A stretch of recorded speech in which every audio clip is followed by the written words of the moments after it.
Okay, and we're going to plot this as a line and then see how well these data points fit a straight line using a regression analysis from statistics. So the first thing we're going to do is input the data into our calculator. And to do that, we have to hit Stat. So hit Stat, and it is right here. Then you click Enter, where the cursor is on Edit. Hit Enter. And it gives you two columns. I'm going to clear the data I have in here by going up to the top and hitting Clear Enter. I will now move my cursor over up to where it's on L1 and hit Clear Enter. That's how you clear the data. Now L1, the first column, will be my X. So I will enter my time data there, my 0 to 3600 seconds.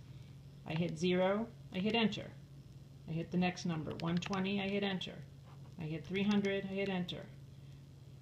I'm not sure I can pause this, so I'm just going to keep going. 600, 1200, 1800, 2400, 3000, 3600. That is my X. Now I'm going to move over to my Y column. This is where I'm going to enter what I am plotting as Y. I am plotting the natural log of the concentration of hydrogen peroxide. The first number I had was 0.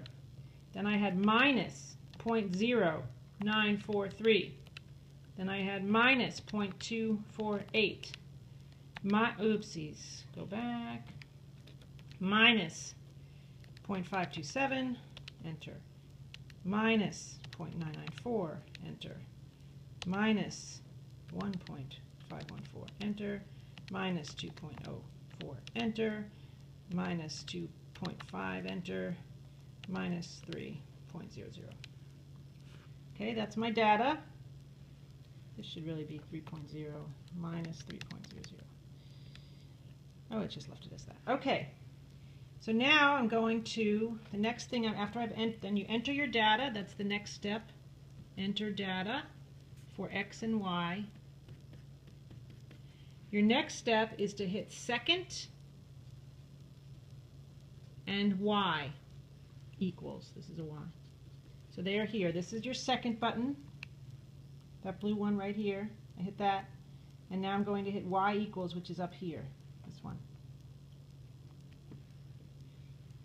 And it should say stat plots, and your first plot should be on. If it's off, you would hit Enter, toggle over on top of it, turn it on, but mine is on. So the next thing I'm going to do, I could just look at the graph. We'll do that first. If you want to look at the graph, you hit Zoom, which is right here, and then go down to number 9, and I got an error. So we'll go to Window. Well, we'll clear our error. Window. I wonder if this is going to be second order.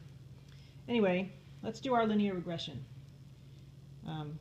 We might have gotten an error because it doesn't make a straight line. So we're going to hit clear. Oh no, I didn't want to do that. Oh darn it. What is my X min? We'll put it. I think it was minus 10. Okay, I'm going to hit Stat now to get back. So to see if this fits the equation for a line, I need to hit Stat and then scroll over and hit Calc. I'm going to calculate. So I move my cursor over, I hit this arrow here. Now the cursor is on Calc, and I hit Enter. Okay, then I'm going to scroll down and hit Calculate.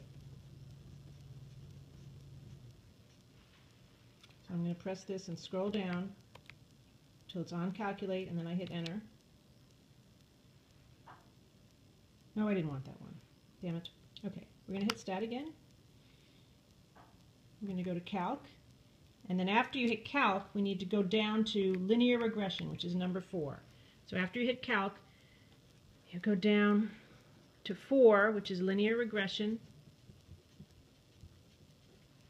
and then hit Enter. And then you scroll down again to hit Calculate. Okay, so this gives us, this up here says y equals ax plus b. A is your slope, b is your y-intercept. tells us our slope here, so I'm going to write that down on my paper. My slope is minus 8.356. My y-intercept is negative 0.004, because I might have to use these. Now the way I know if these data points that I put in, the ones that we typed into L1 and L2, fit a straight line, is from my r-squared value. That is called a coefficient of determination in statistics.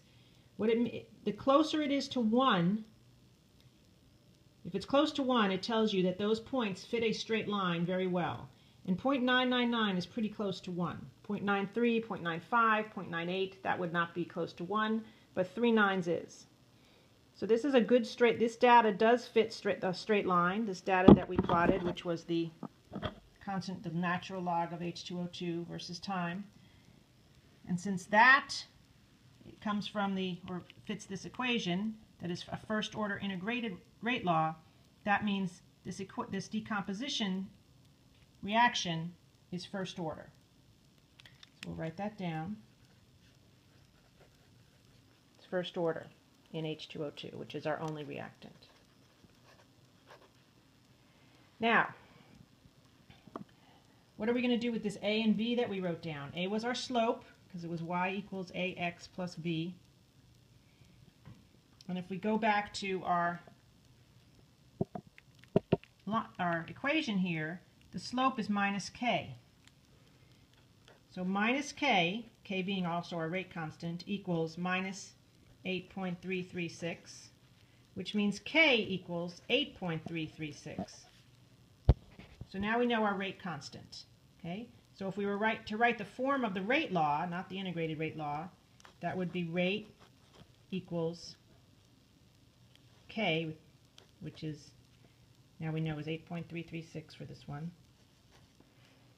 times H2O2 to the first power. I think you have to write a few other things down here. But that is how you use your calculator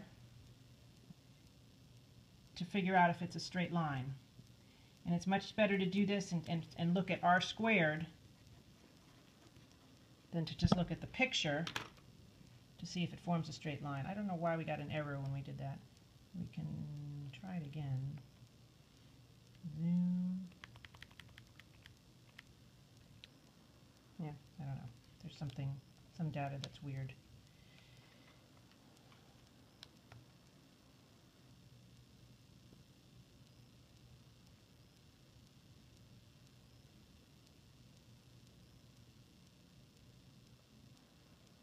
But anyway, needless to say, this is a straight line. This is first order, and this is how you figure it out. And you use your r squared value to see if it fits a straight line. If it was not a straight line, if our r squared had been 0.98, then we would have gone back to the drawing board.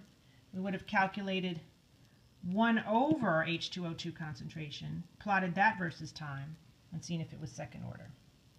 So I'll go ahead and put these instructions up on Vision.